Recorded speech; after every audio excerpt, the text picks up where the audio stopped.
bienvenue dans Parle-moi Sophie.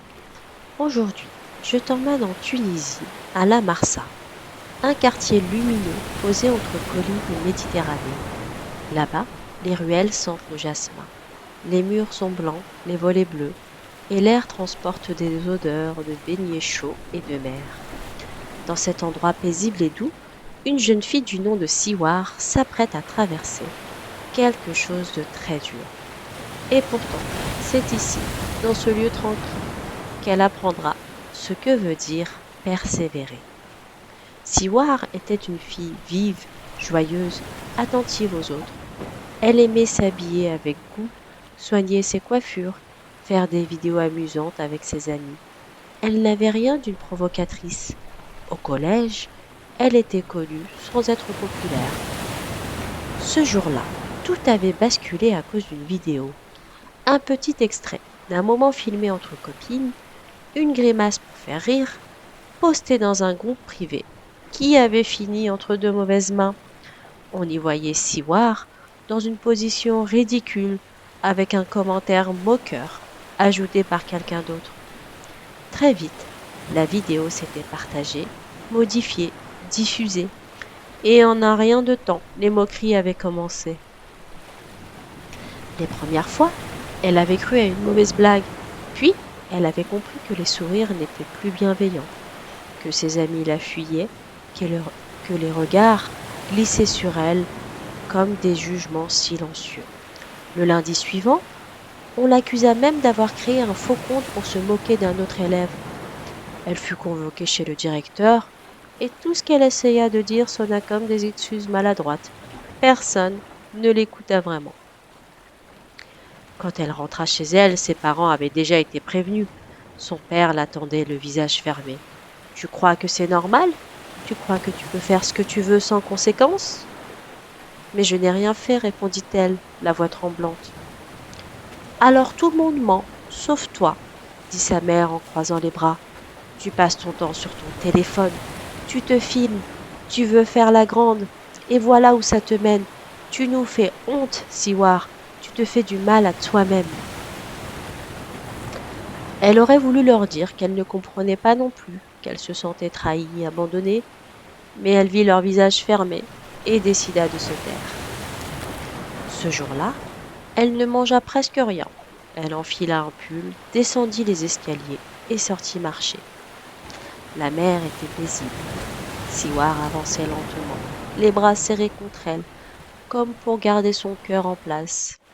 Tout en elle se mélangeait, la honte, la colère, la solitude, et ce sentiment que tout s'écroulait sans qu'elle ait pu faire quoi que ce soit pour l'en empêcher. Et puis, au bout du chemin, elle aperçut une petite bâtisse blanche, simple, paisible, posée juste face à la mer. Devant, une vieille femme aux yeux bleus comme la mer balayait le seuil avec lenteur, comme si chaque geste avait un sens. C'était une zaouïa. La vieille femme leva les yeux vers elle. Siwar sentit qu'elle n'avait pas besoin d'expliquer. Elle avança, franchit le seuil et s'assit contre un mur tiède, sans savoir pourquoi.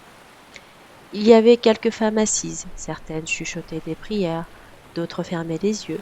Siwar resta là. Elle respira doucement, et sans prévenir, ses yeux se remplirent. Elle n'avait pas prévu de pleurer, mais son cœur, trop lourd depuis des jours, semblait se décharger tout seul. Alors, à voix basse, comme on appelle quelqu'un à l'aide, elle murmura « Ya Allah ». La vieille femme s'approcha. Elle s'assit lentement à côté d'elle et après un long silence dit doucement « Tu sais, tu peux lui parler ». Siwar tourna les yeux vers elle. Elle n'avait pas compris tout de suite. « Parler à Dieu ?» ?»« Oui, murmura-t-elle, pas avec des phrases compliquées. Juste, parle-lui comme tu parlerais à quelqu'un qui t'écoute vraiment. Dis ce que tu ressens, ce que tu ne comprends pas, même ce que tu crains. » « Et si je n'entends rien ?» demanda Siwar, la voix encore tremblante. « Ce n'est pas grave, ce n'est pas lui que tu dois entendre, c'est ton cœur que tu dois libérer. » Elle posa une main sur son genou puis ajouta « Et si tu recommences demain, et encore après-demain, même avec peu de mots, même en silence, alors ton cœur apprendra à tenir. Et c'est ça la persévérance. Ce soir-là, Siwa rentra chez elle.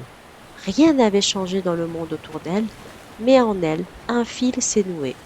Elle monta dans sa chambre, ferma la porte, s'assit sur son lit et parla à Dieu.